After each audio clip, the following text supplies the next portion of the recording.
السلام عليكم إخوان، ومرحبا بكم في فيديو جديد على قناة الحنفي تي في. افتتاح كأس العرب بمباراة المنتخب التونسي أمام المنتخب السوري والمنتخب القطري أمام المنتخب الفلسطيني. المنتخب السوري لتفوق على المنتخب التونسي ب1-0، وكذلك المنتخب القطري انهزم أمام منتخب فلسطين ب1-0. كيف ما شفت الإخوان، مباراة تونس وسوريا يمكن كان المستوى فيها بعض الشيء أفضل من مباراة المنتخب القطري أمام المنتخب الفلسطيني، اللي كان فيها واحد الهدف عكسي في الدقائق الأخيرة هو اللي سالت به المباراة، عكس مباراة تونس وسوريا اللي كان فيها أداء أفضل، وشفنا فيها يعني واحد المستوى أفضل من مباراة قطر وفلسطين. كيف ما شفتوا الإخوان، أن البنية التحتية كتلعب واحد الدور كبير بزاف يعني في أي مسابقة. يعني كيف ما شفنا البنية التحتية، يعني لا الملاعب ولا المحيط ديال الملاعب يعني كيساهموا بواحد الشكل كبير في يعني نجاح أي تظاهرة.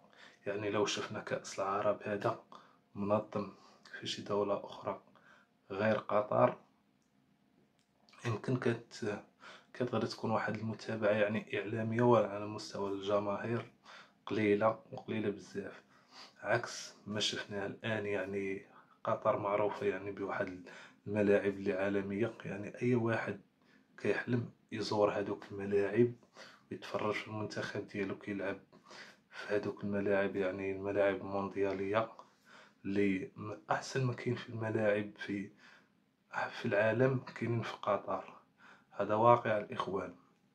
وشفنا المباراة يعني ديال المنتخب التونسي والمنتخب السوري، يعني واحد الأرضية ديال الملعب اللي كانوا لاعبين فيها الإخوان، راه ما شاء الله أرضية، يعني راه أرضية اش غادي نقول لكم، طوب ديال الطوب. يعني انت كتفرج وفي نفس الوقت كتستمتع حتى بهذيك اللوحة ديال التيران، يعني كتستمتع بالشكل ديال التيران كيفاش داير، وحتى بهذوك الارضيه ديال التيران. يعني خلينا من ارضيه اخرى كتبان لك برقع وكيضروك عينيك غير بهذاك التبرقيع اللي كاين في ارضيه الملعب، يعني في ملاعب اخرين.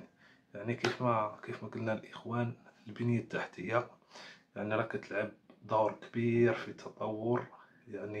تطور وابراز اي مسابقه يعني تنظمت. يعني كيف ما قلت، لو تنظمات كأس العرب في شي دولة أخرى، يعني راكم عارفين المستويات ديال المنتخب العربي، يعني أكثريتهم فهي مستوى يعني واحد المستوى يعني اللي ماشي كبير، إلا زادت لعبات في واحد الملاعب اللي ماشي في المستوى، يعني غادي يكون واحد المباريات اللي مملة. يعني حتى التصوير، يعني حتى الملاعب، يعني فاش كتكون ملاعب مزيانه، يعني راه غادي يكون واحد التصوير يعني بواحد الكاليتي اللي زايده، يعني كاميرات فين محطوطين، ولا يعني اي حاجه كتلقاها يعني في المستوى، عكس ملي كيكونوا شي ملاعب متوسطين. يعني راه كيكون حتى النقل يعني ماشي الطوب ديال الطوب كيف ما شفناه في المباريات ديال امس ديال المنتخب التونسي امام المنتخب السوري والمنتخب القطري امام المنتخب الفلسطيني.